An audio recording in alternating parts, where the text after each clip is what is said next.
So একটু attention দিবেন।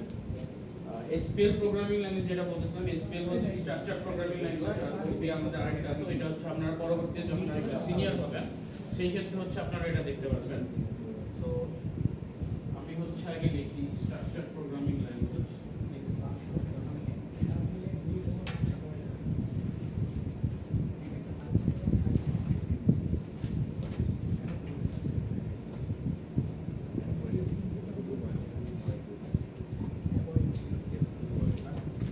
পাসওয়ার্ডটা তো সবাই দিতে পারছেন, মুছে দিতে হবে। এস বড়দের স্টুডেন্ট 1 2 3 নো স্পেস।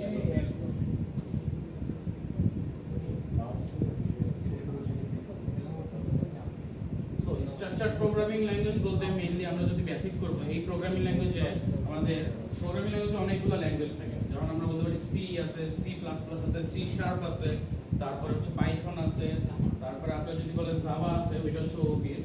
সো পাইথনও হচ্ছে ওপি। সো এইখানে বিভিন্ন রকমের ল্যাঙ্গুয়েজ আছে। এর মধ্যে আমরা হচ্ছে শিখব হচ্ছে সি ল্যাঙ্গুয়েজটা শিখব। সি ল্যাঙ্গুয়েজ শেখার জন্য আমরা যে সফটওয়্যারটা ইউজ করব ওইটা হচ্ছে কোড ব্লকস না। এই কোড ব্লকসটা হচ্ছে আমরা ইনস্টল অলরেডি যদি করা থাকে তাহলে তো ফাইন, আর যদি না করা থাকে তাহলে ইনস্টলেশন প্রসেস আমি আপনাদের একটা ম্যানুয়াল প্রোভাইড করব সামনে।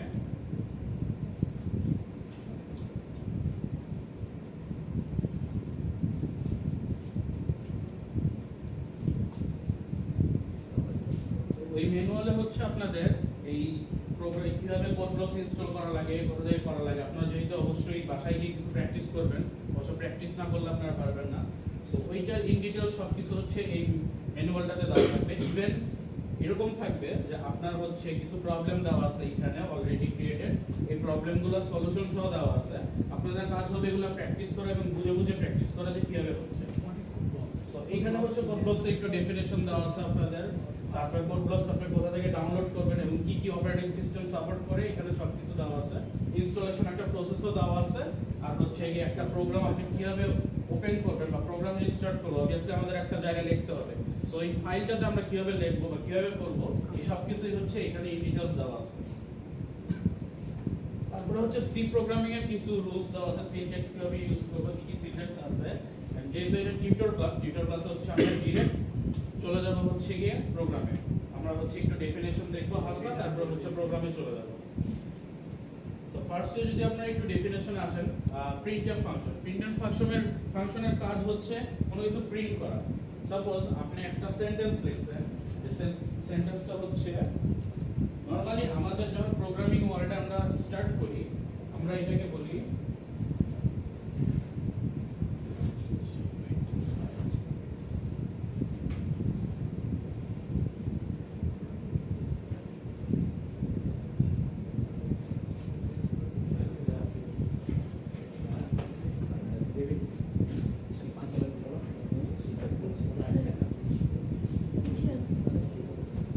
প্রোগ্রামিং যখন স্টার্ট করি আমরা প্রোগ্রামিং এ নরমালি আমরা কি হয় একটা মানুষের সাথে যখন ইন্ট্রোডাকশন করি আমরা বলি কি hi or hello, same thing goes to this. আমরা প্রোগ্রামিং ল্যাঙ্গুয়েজে প্রথমেই কাজ করব হচ্ছে হ্যালো ওয়ার্ল্ড নিয়ে। আমরা একটা এমন কিছু প্রিন্ট করব যেটাতে লেখা থাকবে হ্যালো ওয়ার্ল্ড। সো এই জিনিসটা আমরা কিভাবে করব? সবাই কি এখন ফাইল ওপেন করতে পারেন বা জানেন? আপনাদের কি কোনো ইনস্ট্রাকশন দেওয়া হয়েছে ফাইল ওপেন করার? ফাইল যারা ওপেন করতে পারে তারা তো ফাইন, আর যারা পারেন না তারা হচ্ছে দেখবেন লেফট কর্নারের উপরে ফাইল নামে একটা ফোল্ডার আছে বা নিউ নামে একটা আছে। আমাকে একটু কাইন্ডলি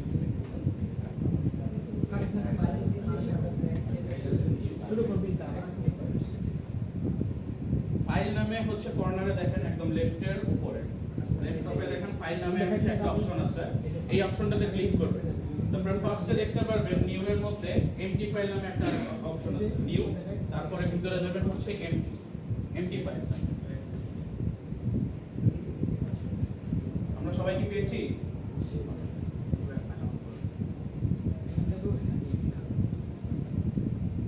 সামনে লাইটগুলো অফ করে দিলে এটা অফ করে দিলে এটা ভালো দেখা যায়।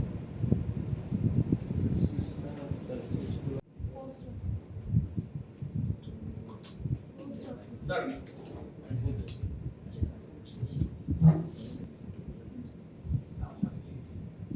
ফার্স্টে ক্লাসে আমরা আজকে দেখব হচ্ছে প্রিন্টএফ ফাংশন। প্রিন্টএফ ফাংশনের কাজ হচ্ছে কোনো কিছু যদি প্রিন্ট করতে চাই, যদি আমি একটা সেন্টেন্স লিখি বা কোনো যদি আমরা নরমালি ইউজ টু কি আমরা কোনো কিছু কারো পারসনকে দেখলে হাই বা হ্যালো বলি, সো সেই ক্ষেত্রে আমাদের প্রথম প্রোগ্রামটা আমরা করব হ্যালো ওয়ার্ল্ড বলতে। আমরা সি প্রোগ্রামিং এ নামতেছি অথবা আমরা স্ট্রাকচারড প্রোগ্রামিং এর এই ওয়ার্ল্ডে হচ্ছে এন্টার করতেছি সবাই, যেহেতু আমরা নিউ।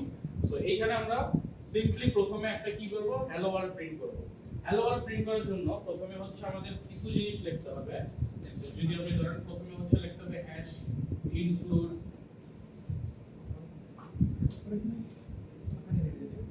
studio.h।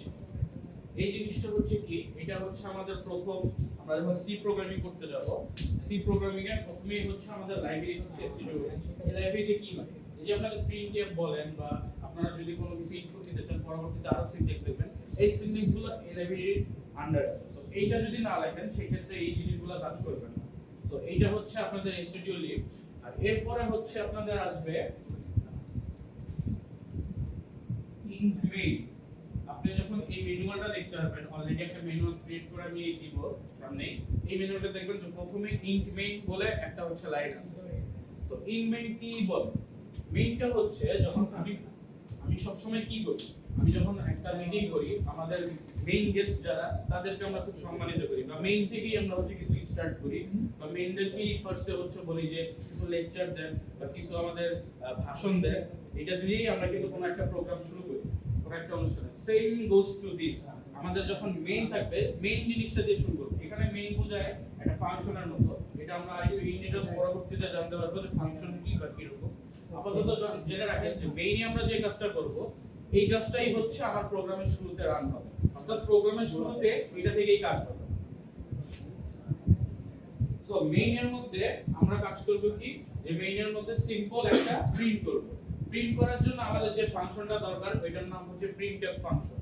প্রিন্টএফ এবং সবগুলা হচ্ছে স্মল লেটারস, কোনোটা ক্যাপিটাল লেটারস না, যেটা আমাদের ম্যাক্সিমাম ভুল হয়। আমরা পিটা বড় হাতে লিখি কারণ আমাদের এরকম ডকুমেন্ট লিখতে লিখতে এরকম অভ্যাস হয়ে গেছে যে ফার্স্ট লেটারটা আমরা অলওয়েজ ক্যাপিটাল লিখি। সো সবগুলা হচ্ছে আপনার ছোট হাতের প্রিন্টএফ এর। প্রিন্টএফ ফাংশনটার মধ্যেই আমি যা কিছু লিখবো তা প্রিন্ট হবে এবং পরবর্তীতে আমরা নাম্বার ফরম্যাট আছে, তারপরে ডিফারেন্ট টাইপ অফ ডাটা আছে, জাভা ডাটা, ওইগুলোর বিভিন্ন ফরম্যাটগুলো কিভাবে প্রিন্ট করতে হয়, ওগুলো নিয়ে কিভাবে কাজ করতে হয়, ওইটা হচ্ছে আমরা আস্তে আস্তে দেখব। সো প্রিন্টএফ ফাংশন আমরা কি লিখবো,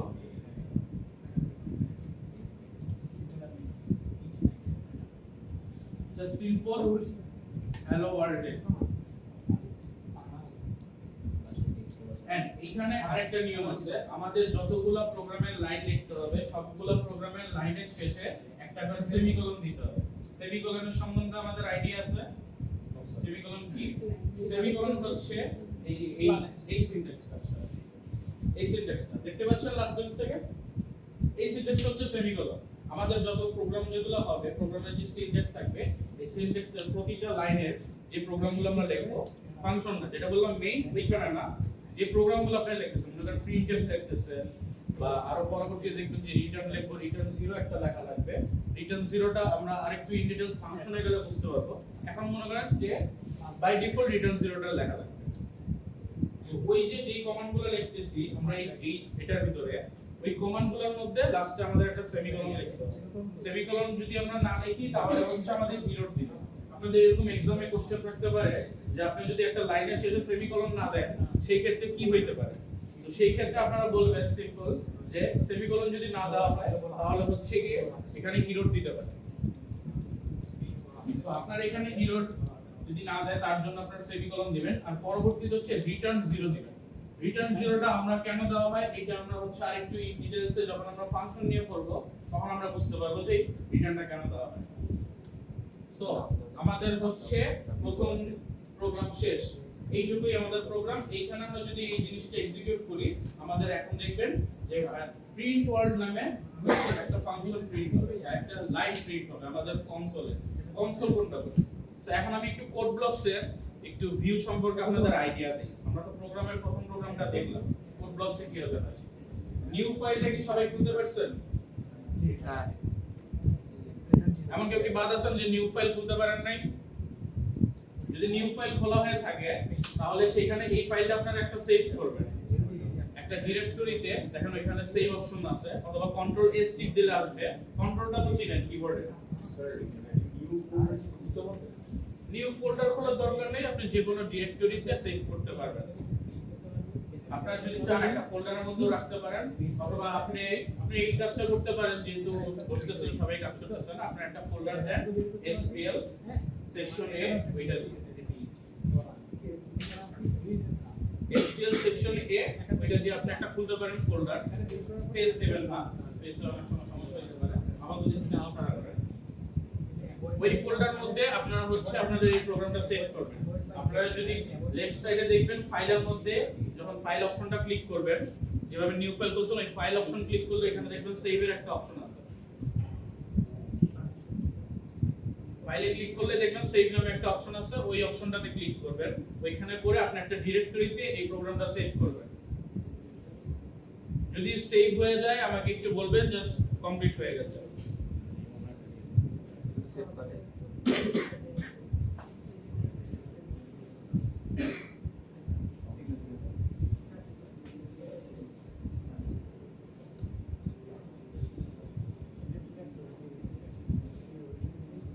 সবাই কি সেভ করতে পারছি আমরা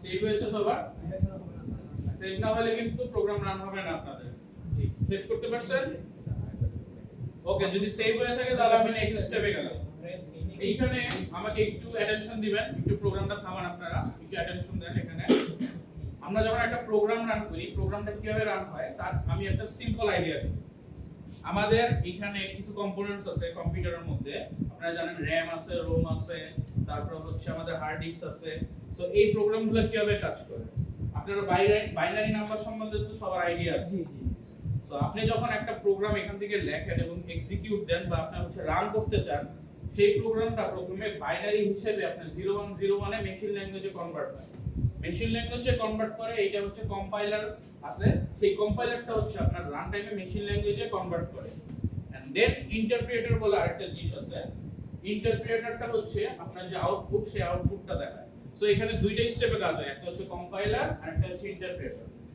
এই জিনিসগুলো হচ্ছে হয়তো আপনাদের এক্সামে কোশ্চেন আসতে পারে এরকম কিছু এইখানে টিউটরের ক্ষেত্রে মনে হয় এই জিনিস আসবে না টিউটরের ক্ষেত্রে এক্সাম আসবে না টিউটরের ডাইরেক্ট হচ্ছে আপনাদের কোডিং এর বক্তব্য আপনাদের থিওরিতে এই জিনিসটা কাজে লাগতে পারে সো এই কম্পাইলারের ওইখানেই হচ্ছে আপনার মেশিন ল্যাঙ্গুয়েজে কনভার্ট হয় তারপরে হচ্ছে সেইখান থেকে আমাদের হচ্ছে আউটপুট হিসেবে রান করে আমরা দেখতে পাই সো এখানে এই কম্পাইলার রান করার জন্য আমাদের হচ্ছে রান দিতে হবে এবং বিল্ড এন্ড রান একটা অপশন থাকবে আপনাদের দেখবেন এটা আমি একটু পরে দেখাবো বিল্ড এন্ড রান অপশন আছে অথবা যেটাই ফার্স্ট যখন আপনাদের সেভ করা শেষ সবাই এই প্রোগ্রামটা একটু লিখে ফেলি আমরা এইখান থেকে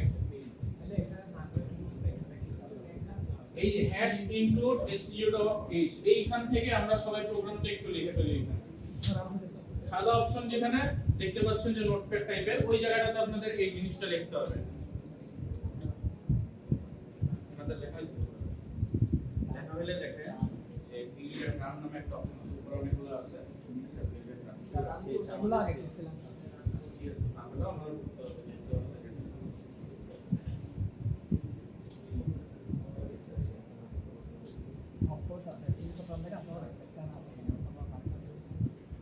কোড ব্লকসে আরেকটা জিনিস আছে আপনি যদি কোনো এরর করে থাকেন প্রোগ্রামে এরর কোনো অপশন আছে কোড ব্লকসের নিচে দেখবেন একটা অপশন আসবে আপনি যখন এরর করেন সেই এররটা সেইখানে দেখাবে যে আপনি এই ভুল করেছেন মনে করেন আপনি সেমিকোলন দেন না সে হয়তো একটা সেমিকোলন দিয়ে বলবে যে এক্সপেক্টেড ইভেন সে লাইন নাম্বারও আপনাকে দিয়ে দিবে যে কোন লাইনে প্রবলেম নরমালি সেমিকোলনের ক্ষেত্রে এরকম হয় যে যেই লাইনটাতে প্রবলেম তার নিচের লাইনটাকে সে হচ্ছে ইন্ডিকেট করে বলে যে মনে করেন এটাকে যদি আমি লাইন নাম্বার 1 2 3 আর এটা হচ্ছে 4 আর এটা 5 ধরি এইভাবে যদি লাইন নাম্বার ধরি কোড ব্লকসে তাহলে দেখবেন যদি আপনি এইটাতে সেমিকোলন মিস যায় আপনার বলবে যে 4 নাম্বারের আগে সেমিকোলন অ্যাকসেপ্টেড এরকম করে একটা লেখা থাকবে, অর্থাৎ আপনি যেই লাইনে ভুল করছেন তার আগের লাইনেই লেখা থাকবে, সম্ভবত এটাই থাকবে।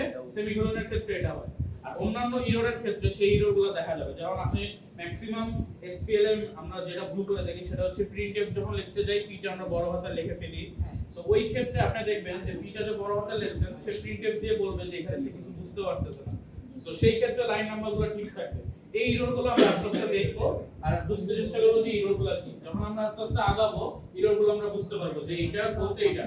এখন হয়তো আমাদের ফার্স্ট স্টেপ কষ্ট হবে যে এই এররটা কি বা ওই এররটা কি মিন করতেছে, বাট আস্তে আস্তে আমরা এটা বুঝতে পারবো। সবার কি প্রোগ্রামটা লেখা হয়েছে? তাহলে প্রোগ্রামটা একটু দেখেন, এখানে একটা অপশন আছে বিল্ড এন্ড রান। রান হয়েছে? কালো একটা স্ক্রিন আসছে। সবাই হ্যালো ওয়ার্ল্ড লিখতে পারছি আমরা? তাহলে আমাদের প্রোগ্রামিং ওয়ার্ল্ডে আমরা ওয়েলকাম করছি। ওয়েলকাম ওয়াল। আমরা প্রোগ্রামিং ওয়ার্ল্ডে এখন প্রোগ্রাম করে ফেলছি। আপনারা এখন নিজেদেরকে প্রোগ্রামার বলতেই পারেন যে আপনারা একটা প্রোগ্রামিং রান করতে পারেন, একটা প্রোগ্রাম রান করতে পারেন। সো আপনারা সবাই এখন প্রোগ্রামার। আমরা অ্যাডভান্স প্রোগ্রামার হই নাই, বাট আমরা প্রোগ্রামার এখন।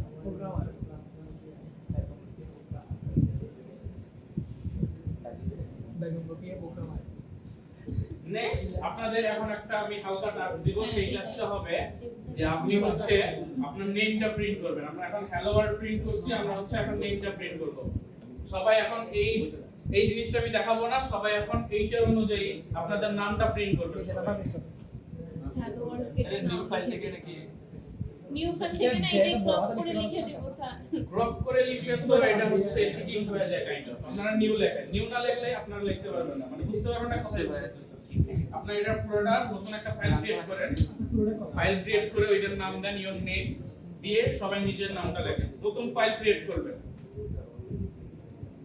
সেম প্রসেস, ফাইল ক্রিয়েট করব, সেভ করব, তারপর হচ্ছে আমরা এইগুলো লিখব। এখন হ্যালো ওয়ার্ল্ড এর জায়গায় ইওর নেম নামটা লিখবেন, নেম দিয়ে আপনার কলম দিয়ে আপনাদের নামটা লিখতে পারেন। এখন সাপোজ আপনি এইভাবে নেমটা লিখবেন, এবার কপি এখান থেকে দেখে দেখে নিজের নাম্বার নেম, তারপরে এখানে আপনার নামটা লিখবেন। আমি একটা বলতেছি এক্সাম্পল। তারা কিছু দিচ্ছে না হ্যাঁ মানে ওই দিন স্যারেদের ক্লাসে থিওরি ক্লাসে সেখানে যেমন আপনি যে ইন্টিজার মিডিয়া শিখেছিলেন মানে সেখানে হচ্ছে স্যার কি ভয়েড দিছে? করাবে নাকি আচ্ছা এইখানে ইন্ট মেইন থেকে ওটা ভয়েড মেইন থেকেও হয়, এটা আমরা ফাংশন একটু ক্লিয়ার করব। যদি আপনি ভয়েড দেন তাতেও কোনো সমস্যা নাই, তবে যদি আপনি ইন্ট লেখেন তাহলে রিটার্ন জিরোটা আপনার অবশ্যই লিখতে হবে। তো এটা কেন লিখতে হবে এটা আমরা একটু পরে যখন আরেকটু আমরা বড় হব ফাংশনের দিকে যাব তখন আমরা বুঝতে পারব। তো আমরা ডাটা টাইপটা যখন দেখব তখনই হচ্ছে আমরা একটু হালকা আইডিয়া করতে পারব। প্রবলেম হচ্ছে স্লো করবে না এগুলো স্লো করবে না আইটা প্রবলেম আমরা ভালো প্রবলেম এই যে এই ব্র্যাকেটটা দেখেন একটা ব্র্যাকেট আছে, ব্র্যাকেটটা ক্লোজ করেন না সেমিকোলন সেমিকোলন প্রতিটা লাইন এই যে সেকেন্ড ব্র্যাকেটের ভিতরে যতগুলো লাইন সবগুলো হচ্ছে সেমিকোলন ক্লোজ করে দিতে হবে। ল্যারি হচ্ছে এই ব্র্যাকেটটা মানে এক্সপ্লেইন ক্লিক না দিলেও হবে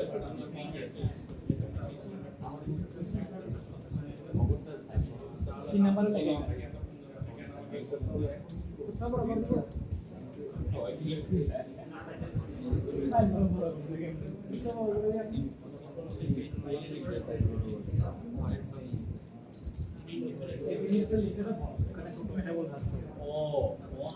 ফন্ট সাইজ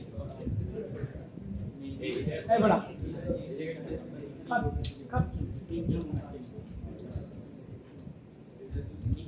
কাট করে দাও মেইন এন্ড হ্যাঁ না না না এটা না দিলো রাখো মেইডে এটা দিলে না এটা বাদ দিলে এটা একটা ইয়াতে একটু নাও আছে এখান থেকে return 0 and 0 return space 0 then semicolon না এটা রিড নাম্বার তো দেন এটা দিলে না দেখো এটা এখান থেকে না করে এখান থেকে সো আপনারা সবাই তো প্রিন্টএফ এর কাজটা করতে পারছেন। সো আমি আশা করি যে সবাই নেমটা প্রিন্ট করতে পারছেন আর হ্যালো ওয়ার্ল্ড যেহেতু করতে পারছেন আমরা প্রিন্টএফ এর ফাংশনের কাজটা শেষ। সো আজকে এই পর্যন্তই থাকবে আপনাদের। নেক্সট আমরা প্রিন্টএফ এর আরেকটু অ্যাডভান্স কাজ দেখবো আর হচ্ছে ডাটা টাইপের কিছু কাজ আছে ওগুলো আমরা আস্তে আস্তে দেখতে পাবো সো